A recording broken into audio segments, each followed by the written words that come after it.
Hey, this is Steve in Dallas, Texas. It's Saturday morning, my friend, and you are listening to Light Talk. And this is Ellen coming to you from the beautiful island of St. Bart's, and you are listening to Light Talk. Coming to you direct from New York, this is Dennis. And on this edition of Light Talk, which is chock full of great information, we'll be discussing cultivating relationships with guest designers, what's your favorite lighting fixture, finding relief from extremely long days in dark theaters, is it possible to cue a show without any of the props and an unfinished set, and are labor unions on life support? Today, all on Light Talk. And this is David coming to you from Canyon Country, way up north of L.A. That's right, I'm at Snoot's house, up in a little bedroom, locked in until I become a better husband. You are listening to Light Talk, and we are the Lumen Brothers And Sister. You got that right, Ellen. Welcome, everyone, to, what episode number is this? 435. 435 episodes. Smack dab in the middle of season 8. So, we're here, and we're going to have a very interesting show today because we're talking about some very interesting things generated by our listeners. So it's great to have you listening to us. And Ellen, you have some news. Yeah, just a couple deadlines coming up. You know, last week or the week before, we announced that the Studio School of Design in New York City, which is run by Clifton Taylor and Mark Stanley, has a wonderful new course called Lighting Fundamentals. And it's in New York live, in person. A lot of their classes have been online. But this was one of their original goals, to do these like multi-week. I think this is like 11 weeks on Mondays and Saturdays. And for right now, the price is $1,200. But after Friday, August 1st, that price goes up to $1,500. So if you want one of these coveted spots, I think it's limited to 10 people. So grab one while they're still $1,200. And then the next deadline is August 19th, which is the end of the early bird period for LDI 2025, which means that on August 20th, all of the conference courses and individual LD Institute classes will be listed. But in the meantime, you can get a really good price if you're willing to buy the conference sort of as a pig in a poke and not know what you're getting, but trust me to put on a great conference as always. And there's a new LD Interactive Pass, which includes our X Live concert touring sessions, as well as a Dining with Dinosaurs event and all kinds of other good stuff. And you can save on that as well. So check those two things out. I've got a question about that. How big a poke do you need for the pig you're serving in Las Vegas? You need a really big poke. What? We're poking pigs? No, but you know, buying a pig in a poke means buying a pig in a brown paper bag, and you don't really get to see what you're getting. But wait a second. What if you're a vegetarian? Then you don't want the pig in the poke, but you can still come. You take the pumpkin in the poke. Or a squash in a poke. But there you go. Speaking of which, one of the French multi-Michelin star chefs, the first one in France, just went to a totally plant-based vegan menu. Oh. And a lot of people are laughing at him, and a lot of people are saying, finally, this is great. I don't have to worry about animal products cross-contaminating my food in the kitchen. Oh, by the way, have you guys seen the new Billy Joel documentary? No. I hear it's wonderful. It is unbelievable. Again, produced by Tom Hanks. What's it on? HBO Max. Okay. It is probably the best directed documentary I've seen, and certainly the most revealing and honest and beautifully directed and beautifully edited and just amazing. So I would like to tell our listeners, go and watch it. It is worth it. Are there a lot of performance segments? Yes, there are a lot of performance segments, but it's stuff that you didn't know. I didn't know that Billy Joel's family were Holocaust survivors. They were in Germany during that time. They ran a factory that ended up making the prison garb for all the concentration camps. You talk about some major guilt. That's unbelievable. Anyway, I do have the first question. Yes, go for it, Ellen. Well, Anna from Philadelphia asks, I have my first job as a resident lighting designer at a regional theater. What is the best way to develop and cultivate relationships with the outside designers who come in with the productions, and how can I best support their work? I'd say the first thing to do is reach out to them as early as you know who they are and get their paperwork, find out what they need. Do you have a rep plot? Are they working within that? Or are they bringing in, a 4-wall kind of deal? And then, to support them as much as you possibly can and learn the work so that if you have to revive it, you'll know what they were thinking and what they really want it to look like, right? Also, I think it's important for Anna, if that designer asks her a question like, do you think the cyc is too bright? She should be honest. If they ask her opinion, the most important thing is that she is honest with her opinion rather than saying something she thinks they want to hear. Mm-hmm. Mm-hmm. So the foundation of a good relationship is trust. Yeah. I think, Steve, you've probably been the designer that goes in and works with some of the resident people, right?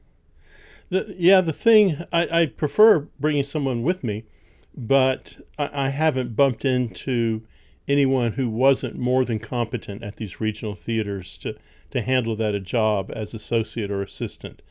I'm wanting them to kind of keep me on track. I want them to keep the paperwork going. I want them to be, the other side of my brain. I want them 2 steps ahead of me. And I kind of want someone who's fun to have coffee with, that we can just chat about anything other than the job at hand. So she should feel comfortable with them and be willing to relax and see them outside of the theater. Well, she doesn't have to see them outside the theater in a formal sense. I'm talking about just going down to the green room and having a cup of coffee and turning the show off for a few minutes while you do that. I think a lot of times you guys probably have a different experience in designing theatrical productions in theaters. But if I'm taking a broadcast event, whether it's a town hall or a presidential debate, something like that, to a theater, there's always a survey of some sort where I go ahead of time to meet the house people, look at the facility, and ask a bunch of questions about how it operates so I know what I'm doing. Maybe that doesn't happen with designers who are loading in a show, but that gives me the opportunity in advance to learn everything I possibly can from the house person and to establish a rapport immediately. As Steve says, go down to the cafeteria, the commissary, outside to Starbucks, whatever it takes, just to find out where their head is at, what they know, what you know, and establish a rapport. Then once I leave and I generate some sort of light plot based on what I need and the rep plot and the rental that might be coming in, I have to rely on them to make sure, as my second set of eyes and as almost a co-designer, that I'm not doing something for the show that will be impossible to do. A house person's going to know whether box boom positions work well or whether I want to put the truss way up at the projection booth or whether I want to do something else or line sets that don't work. There's a whole litany of things, of info that you don't know when you're going into a space, and you need to rely on them to tell you, I don't want to sound negative, but all the bad things about the space so you can work around them as you go in.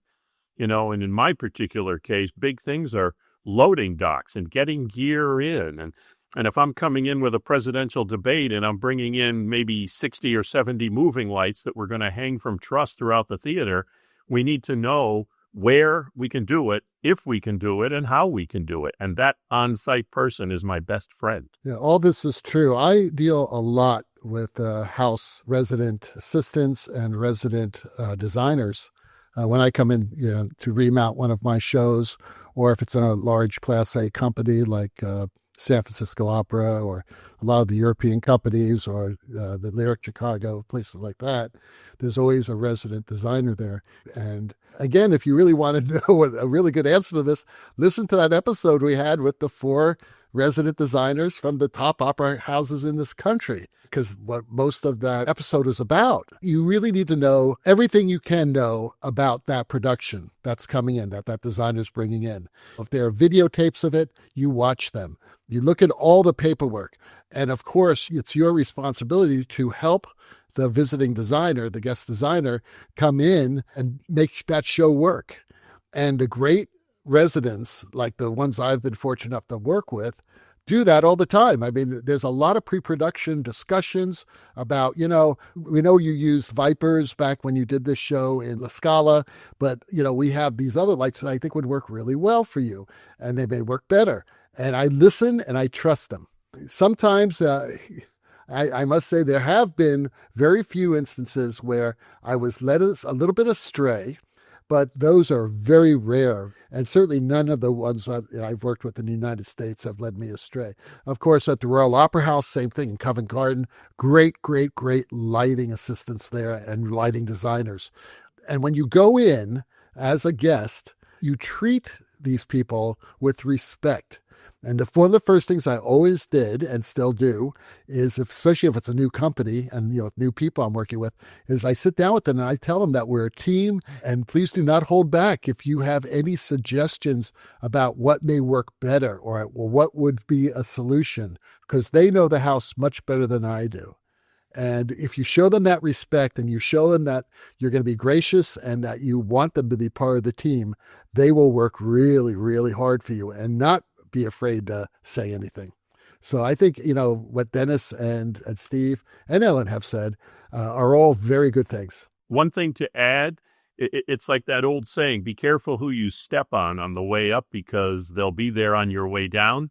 I've gone back to many places for projects over the years, and it's important that you establish that rapport that David said, so that when you go back, they don't treat you badly because that's what you did to them. I mean, I did a show at the Milwaukee, I think it was the Pabst Theater about 8 or 9 years ago. It was a Fox debate. And when I walked in, the house people said, "Oh, it's you. You're back." And I said, "What do you mean?" He said, "Well, you did a show here about 15 years ago." And I said, "Oh, my God, was I that much of a bastard that you remembered me?" Yes. And they said, no, you were great. You were prepared. We have everything. We all had a good time. We're looking forward to doing this. And that's what you want to hear when you come back to a place that you've been to, that half the time I don't remember the places. That's funny. And it's interesting, David, that you mentioned Covent Garden, because I was going to read a little thing that Rick Fisher posted on Facebook yesterday. He said, "Very proud of the National Ballet of Japan, who have triumphed in London at Covent Garden. My sincere thanks to the Japanese and London lighting teams who beautifully recreated my lighting for Giselle, while I am in Tokyo for Natasha, which is fitting up." So the guy always brags about his shows. Who is this guy, Rick Fisher? Anyway? I mean, I hear he has terrible taste in clothes. We got to talk to Rick. I'm telling you, got to get him on the show again. Has he never been on the show? He's been on, yeah. I remember hearing it. He's been on our show. Yeah. But he could come back. He's had a really busy year. He's always the guy busy. only gets busier. Which is good. One year he was nominated for a Tony, and so was Jules Fisher. And he said, "Oh, the ballots are pre-checked so people don't vote for the wrong Fisher." I just want to say something about Rick Fisher, because I think he's the greatest guy in the world. He's an awesome designer and the consummate professional. Oddly enough, we grew up about 5 miles away from each other, but didn't know each other until much later in life. We could have been high school buddies, but who knew? I bet he was a lot of fun in high school. I'm sure he was. He still is. David, when you talk about bringing Rick back, something that I wanted to pass on last week, while you were boating around Barcelona a couple of weeks back, and we aired we had Polly Constable and I forget who the second legend. Wendell Harrington. That's right. Programmer that I work with said, "I love those repeat shows that you did. They always bring back something that I might have heard, but you forget about. And it's nice to have that recap." I don't think we should ever be afraid to bring somebody back who might have been a guest on the show 5, 6, 7 years ago, or putting a repeat from Legends of Light. People seem to love being reinforced. And I think we also have a relatively new audience that, everything that's old is new again. Right. Well, we brought you back. I mean, we brought you back a few times, and now look what's happened. Oh my God. You're a Lumen human. All right, let's move on. Dennis has the next question. Our friend Ryan from Des Moines asks, "What's your favorite fixture? The one that you would not leave home without?" In addition, if you only had a choice of lighting a studio with one lighting fixture, what would that be? Uh, I, I don't think it matters if it's a studio or a theater or an arena. ENG lighting directors and different people over the years where I've specified gear have always says, what's the one light you need? And I've always said an ellipsoidal or a Lico, depending on, does anybody have real Licos anymore?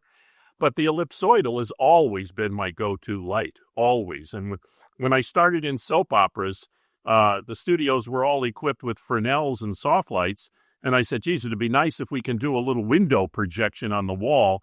It's too bad you don't have any Licos. And the head electrician said, oh, no, we have one. I was like, one? This was all my children. The studio was an entire city block, and they had one Lico. By the time I left that show, they had 100. But you can take an ellipsoidal and make it do anything.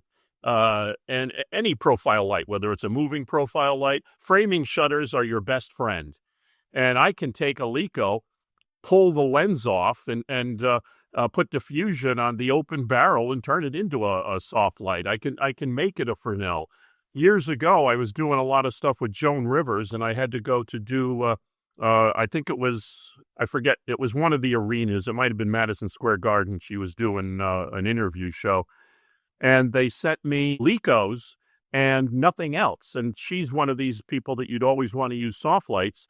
I just ran down the street to the CVS and bought some shower curtains. I mean, shower curtains are always your best friend on location. You put a shower curtain in front of a Lico, and you've got a nice, soft wash light. You can always make an ellipsoidal, a soft light or a Fresnel, but you cannot make a soft light into a Lico. And that's always been my go-to light.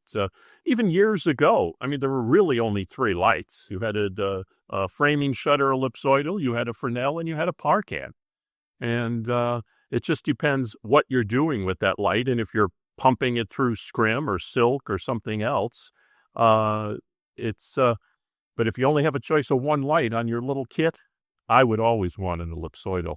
How about today's kids that are growing up in an LED world and have no idea what a Lico actually was? Well, that's why I say ellipsoidal. I mean, we all say Lico, but our friends Lee and Cook will forgive us for using their name in vain. When Strand was still in existence, it was a trademark name, but I don't think anybody really holds them to that anymore. Yeah, but you know what? A lot of the students and the younger people I work with are taught by boomers like David Jacques, and they use the word Lico as well.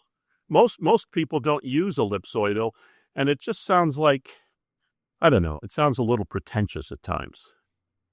Boomers know the words duck and cover. That's what we know. Yeah. I've always thought of David more as an attack submarine, not a boomer. Exactly. I'm more a Polaris guy. But are you also talking about LED ellipsoidals? Yeah. They're LED ellipsoidals. Color changing, moving. Oh, definitely. And they're LED Fresnels. They're Fresnel lenses on some LED fixtures as well. But the reality is you can't be confused by the source itself, whether the source of the Lico is a tungsten fixture or an LED or an arc source. It doesn't really matter. It's the fixture itself and what it's capable of doing. Well, the difference is that a color-changing LED fixture gives you a lot more flexibility than an original source 4 that needed color swirler. 100%. Definitely. I have one question that I'm interested in for David and Steve. Do you guys use Fresnels anymore? No. Never. I avoid Fresnels. But what if you want like a big 5K coming through a window for something? Oh, well, that's different. That's a 5K. That's not a Fresnel. That's not a Fresnel. We call that a 5K. No. Yes, I still use those. As a matter of fact, big HMI coming through a window. If I can't afford to rent a mover and they happen to have one lying around, guess what? I'm using it. We always use what we have. No, the only reason I ask, when I just outfitted these studios for Disney ABC, and of the 10, 15 studios, I did not order one Fresnel. It's not a particularly useful unit. There's hundreds of moving lights I ordered, hundreds of soft lights, and hundreds of Licos. But the lighting directors who sit on some of the shows that were going in those studios, you'd swear I killed somebody's child. they didn't understand why there were no Fresnels. And I said, you don't need them. I said, especially the moving lights. A halcyon moving light can become a Fresnel really quite easily. But they went ahead and they added Fresnels to the equipment list for several of the studios. And I just don't get it. It's... Well, the old timers wanted to use those. When I started working at Cal State Long Beach back in 1998, they were building a new small theater downtown. And the first thing I looked at was the lighting specifications.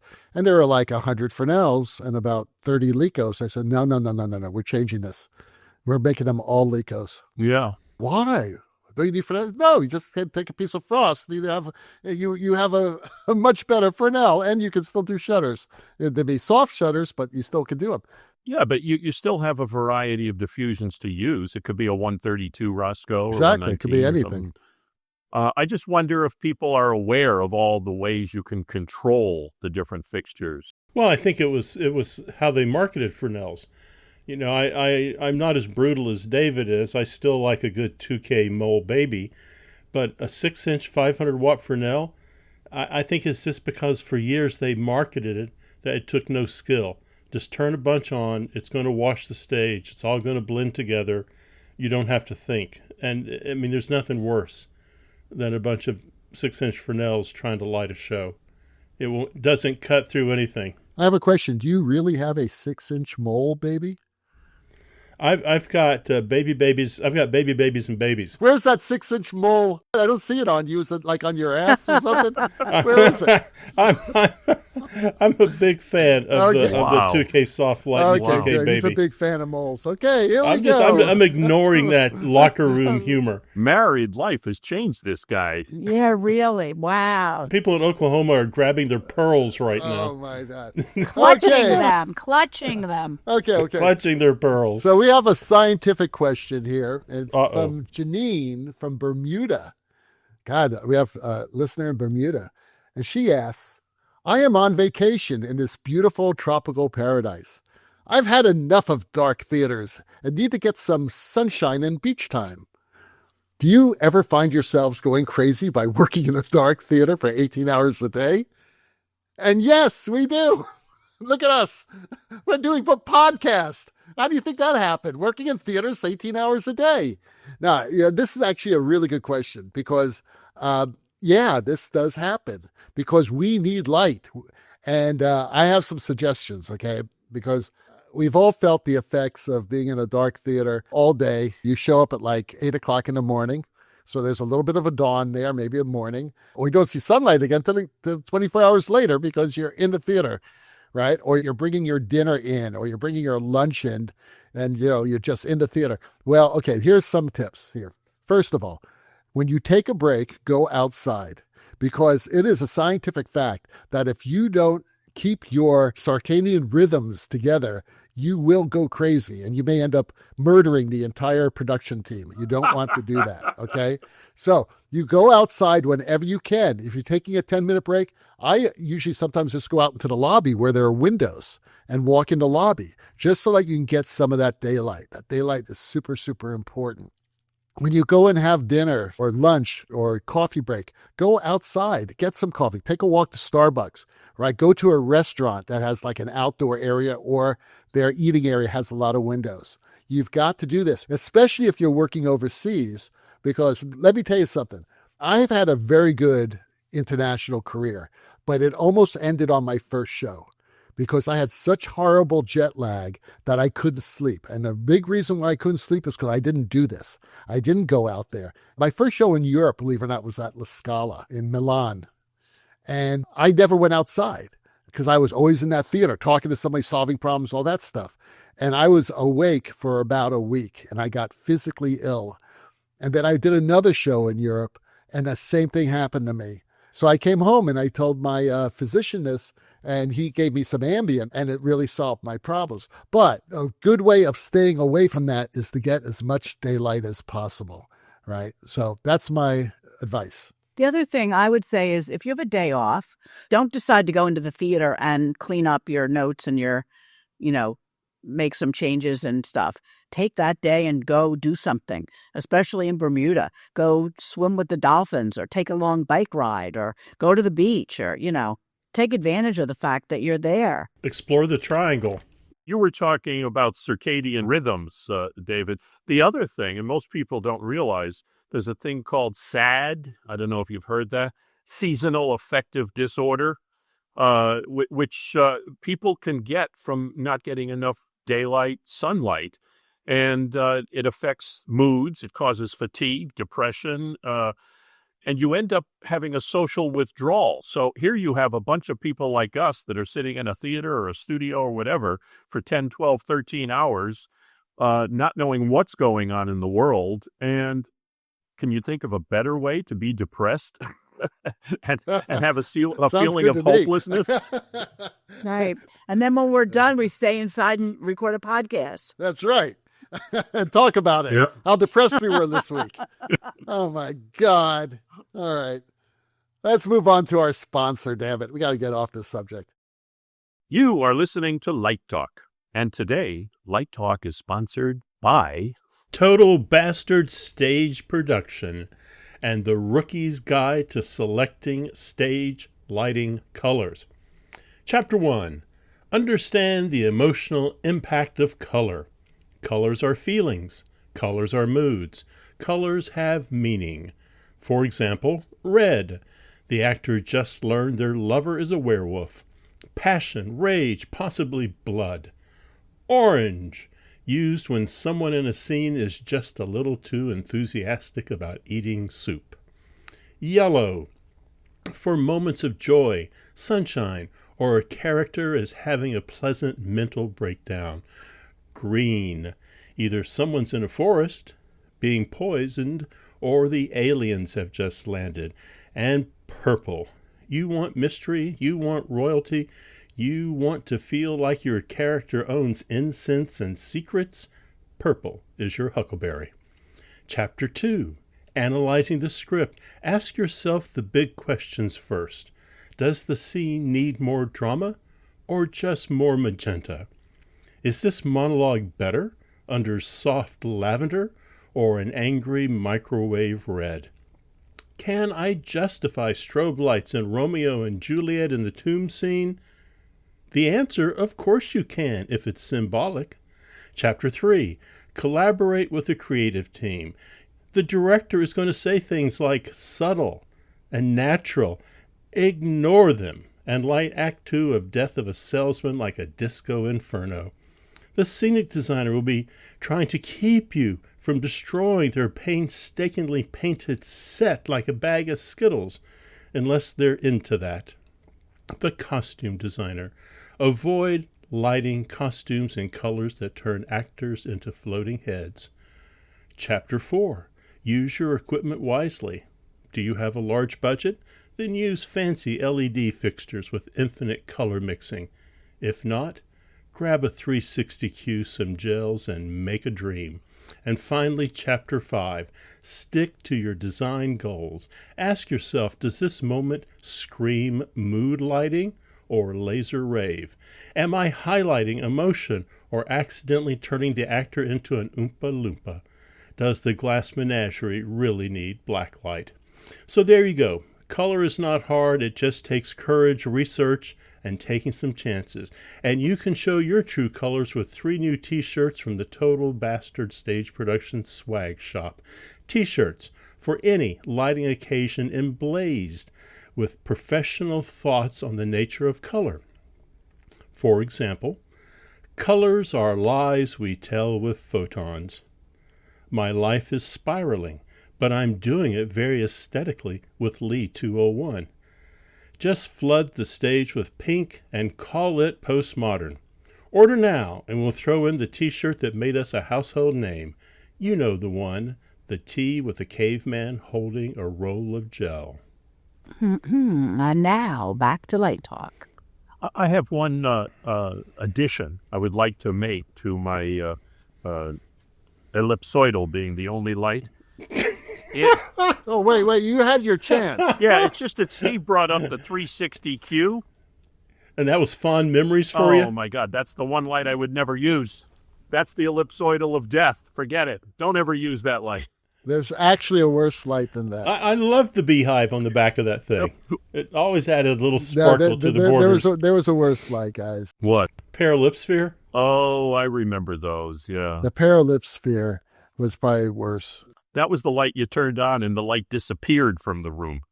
That was the only light that actually traveled 12 feet, then bent down. But isn't the story that the LICO didn't exist and Sonny Sonnenfeld, who was the Strand salesman, took an Altman 360 and went around to people and said, you want to buy the Strand version of this?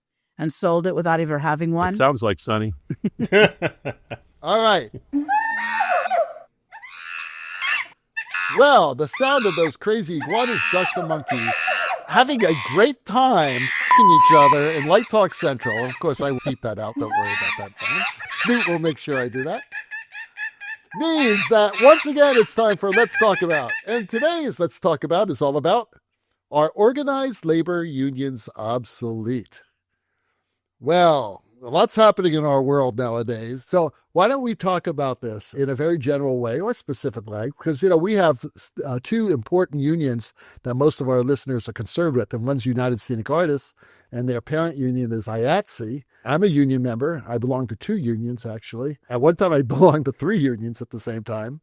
I know, Steve, you're a member of USA, are you not? Yeah, and the IA also. I'm an IA member. And Dennis, are you a union member? I maintain union membership in NABIT, the National Association of Broadcast Engineers and Technicians, but I have given up my membership in United Scenic Artists and YATSE. So what do you all think? If you walk into a Broadway theater, the unions are alive and well. I mean, everybody's in the union. The actors, the stagehands, the wardrobe people, the musicians, everybody. I mean, even, like I'm an IA member through ATPAM, which is the company managers and press agents. And, there's all kinds of weird, union rules. Like if they come into film or rehearsal, the ATPAM union people get paid extra for that, as well do the actors and, probably the director. I don't know if they're in the union. I know there's a Directors Guild for television. Is that a union or just a guild? DGA, Directors Guild of America. Certainly the Broadway theater will tell you that the unions are thriving and alive and well. And I think that's one of the issues for Broadway theaters is economically, the unions always are bargaining for more money, but they can't add seats and they can't add performances. So all they can add is ticket prices keep going up to meet the demands of the unions. But I suppose that's what keeps people well employed. I don't know if they're alive and well. I was, if you can believe the internet, I did a search on, are labor unions still relevant? And the information I'm seeing coming back suggests that 70% of Americans support the unions, have a very good relationship with unions, union members, and think they are vital to industry. However, another little blurb here says that union membership is down, that it's been in retreat for the last 30 years. 2024, it was down 10%, an historic low for unions in America, the pullback on it. There are the people who are not supportive of the unions. The number one reason they come back say that the unions are putting forward deceptive tactics to gain membership. So again, I mean, when you look at the internet, it's all over the place. They're either the best thing since apple pie or they're worse than Satan. So there's no clear answer on that, I think it's a personal choice. It should be a personal choice. I work primarily in all union houses, and the contracts that the networks that I'm primarily involved with are NABIT contract, collective bargaining agreements. But if I'm going to, let's say, CBS, where the LDs are IA, Local 1, I just have, we can do it one of two ways. I can be a signatory and be an IA LD for the day. But what I usually do is bring an IA LD with me to serve as my associate to cover the union jurisdiction, because I'm essentially a contract player and don't really need that. Same thing with, I've discussed in the past, different times I've gone and worked in Broadway houses, like when I did the conversion of Mice and Men. I just hired the USA designer, who was the associate designer on the show, to work with me. I'm making design decisions, but the actual work is being done as it should be by a union member. And it's important, especially in a lot of the TV places I work, for the workers to have the protection that they need from management. Otherwise, it's a free-for-all, to be honest. I have nothing against the union. I didn't quit because I said, oh, my God. I just stopped my membership because I didn't have that need, and I didn't need to continue paying dues. But if the person has a need, then they should belong to whatever union. I mean, at one point I was in 4 unions because I didn't want to be told I couldn't work somewhere when I was younger. But that's changed over the years as various collective bargaining agreements at networks have changed. And in a lot of the networks, there's so much crossover. At CBS, there's hyphenate positions between IA and IBEW, where one person is in both unions and doing that job. But it's still union representation, and they work under the collective bargaining agreement terms that are protective for the employee. Well, one of the things I think the union does, and I believe it's called a spillover effect, and that is because the unions have put such an effort into insurance and benefits for their workers, that has influenced a lot of non-union shops to increase those benefits or increase their wages to keep the union out. So even if you're not in the union is in many cases helping you have a better career because of what they do for their members. That need of health and welfare is very important. You brought up 2 really important things, the health care and the pension that you get through a union that aren't, especially health care is not given in the States, and the unions usually have pretty good plans. And the same for your pension. Once you're vested, it's a good deal. Well, I think if the information online, and I'm always dubious, if that information that union membership is in retreat, that's only going to be bad for everybody else when it comes to wages, benefits, and working conditions. What I would love to know is how strong is the union in the provinces, as it were. I mean, in every major city I work, I don't go to a house or a studio that's not union house. But in a lot of the smaller towns, not so much. Well, usually the stagehands, even in the smaller, when we say smaller towns, I'm talking about places like Mobile, places like that, they're usually IA. And they've been organized years ago to be IA. A lot of them, I remember back when I was starting my career, and this was about 40 years ago, that they were firefighters. That's right. So if there was a fire in town, guess what? Your rehearsal stopped to a screeching halt. But they were also members of IA as a sister union, I guess. Now, USA, this happened about 20 or so years ago, joined IA. We used to be part of IMPAT, which was a house painters union. They used to paint billboards. Now they do billboards differently, but they used to paint them, and it was that impact. And our magazine, I'm not kidding you, I'd get it once a month, called Painters on Parade. That was the Impact magazine, or USA 29. And we're a bunch like, what the hell is this all about?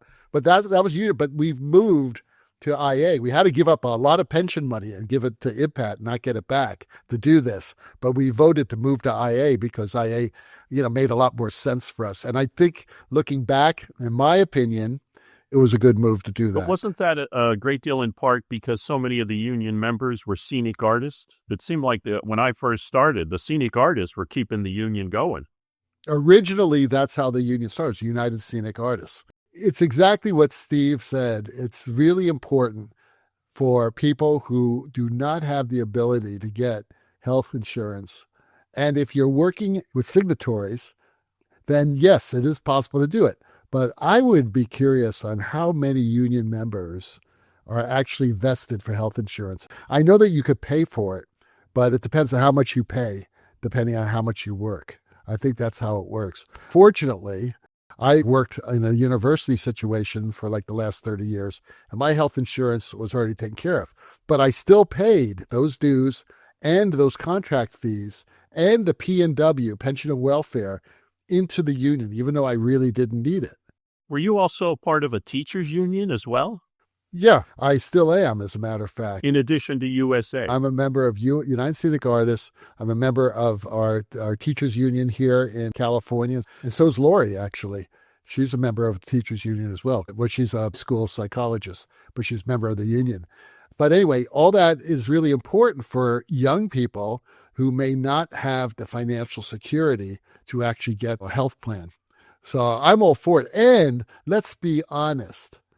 The reason why all this no more, 10 out of 12s, all that is like union based. It's all about worker safety. It really is. And believe me, there are a lot of good theater managers out there. There are a lot of good artistic directors and general directors out there. But there are some that aren't very good and they're not very kind. So it's great to know that my union is taking care of me. At least you have somebody there. At least you have somebody behind you. Otherwise, you don't. You can be fired. Our friend Janine in Bermuda really needs somebody to help her avoid those 18 out of 24s. That's right. 18 out of 24s. That's very bad. All right. So I think Steve has the last question of the day. Yes, it is Aaron in Cleveland. And Aaron writes, our shop is trying to get ahead of the season, which opens in October. I am doing the first show, which is sitting on stage, unpainted, no props, no trims, no fabric. The idea was that I could start queuing today. What would you do? Well, there's 3 answers to this. The honest answer is that I wouldn't start queuing today. On a big old nasty unpainted setup there, I mean, everyone has, everyone's trying to make it better, I'm sure. But just a big old unpainted set doesn't do me much good. I think what I would do is this would be an opportunity for you to kind of get in the weeds with a pre-visualization program and start working your way through the show with a painted 3D set in your computer. I think that's reasonable to go back and start doing that. So maybe there's only 2 answers. No, you don't do it. I guess if I were going to do it, I would try to find other ways to work. I wouldn't worry so much about queuing. I would worry about really getting my console set, building palettes, doing all that kind of pre-production work that you can get done before you're setting down and your white set is going to turn into a royal blue set in 4 days. I think I'd want to wait for that royal blue set. Dennis, do you find this problem in television that you have all the time a mock-up of what you're doing? All the time.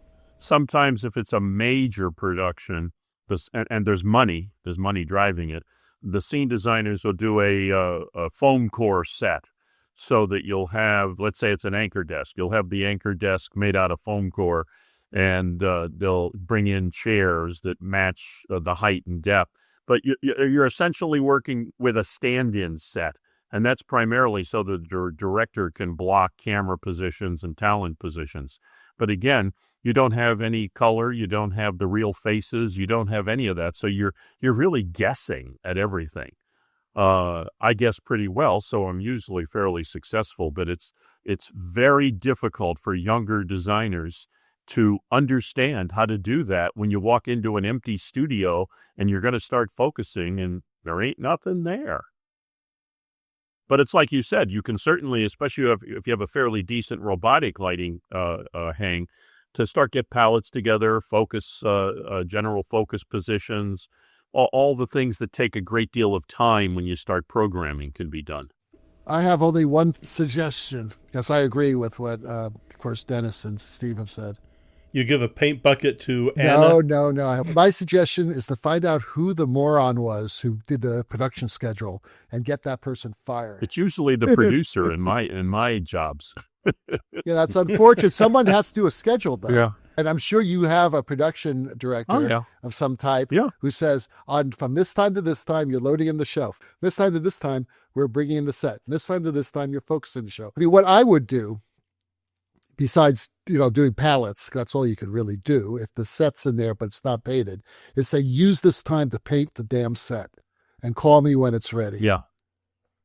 Right? It's that simple. It's funny because lighting designers often complain about being brought in at the last minute and not part of the organic discussion about what's going on. And here's somebody who's way ahead of the game but can't get anything done. I saw this in Europe once. I was at an opera house, and I was young and stupid. And in the shop, they had a La Boheme set that wasn't quite finished. And I said, when does this open up? And he went, October. And it was early September. And I said, are you going to give the designer enough time to actually get this thing finished? And he went, oh, you don't understand. I'm talking about October 13 months from now. So, but he was coming on with everything, every prop, every curtain, every paint. They had scenery in storage, ready to move it on stage at any time for a designer to work with it in a season that wasn't even opening for a year. Yeah, well, the opera houses are way ahead. That's sometimes a benefit that I get the opportunity to do. The scene shops have the sets built and they've assembled and they're put together in the scene shop, and I'll have the opportunity to go and actually see the set assembled, painted, and how it's going to look when it travels to the final site. Do you go in and document that? You take lots of photographs so you've got something to reference? Well, there you go. Good luck, Aaron. Go take that class with Mark Stanley and Lighting Design Fundamentals. They're waiting for you. Right. That's a perfect class. Go find yourself a 6-inch mole. That's some that mole. could be and apply it to the ass of the production manager. Okay, is that a living mole with 4 legs? It's a living mole. It's a growing one too. All right, Ellen. Poor Ellen's saying, "Well, how did I get involved with this? How did I get involved? Can I get out? There's a door right behind you, Ellen. You got a quick escape. You need it." All right. Well, the rocking sounds of the Luminoids tell us that once again you've spent another morning listening to this insanity called Light Talk. You can hear our show on just about every podcast site out there. Check out our website at lighttalk.org and be sure to follow us on Facebook. Also, don't forget to subscribe to our podcast. That way you will not miss a second of Light Talk insanity. No guarantee is offered regarding the accuracy of any statements or opinions made on this podcast. However, if you do decide to litigate, you will have to deal with me, Snoot from the Snoot Group. And don't get it twisted. Just because I married one of these losers does not mean I will go easy on you. So don't fuck with me. Light Talk is written and produced by the Lumen Brothers and Sister. Coming to you from Long Beach, the Lone Star State, St. Bart's, and the Big Apple, New York City. And be sure to join us next week when we talk about more lighting shenanigans and serve you more of our casserole of nonsense. Light Talk, broadcasting questionable lumen knowledge and humor around the world. So we'll see you all next Saturday morning. Bye-bye from Light Talk. Bye-bye. Bye-bye.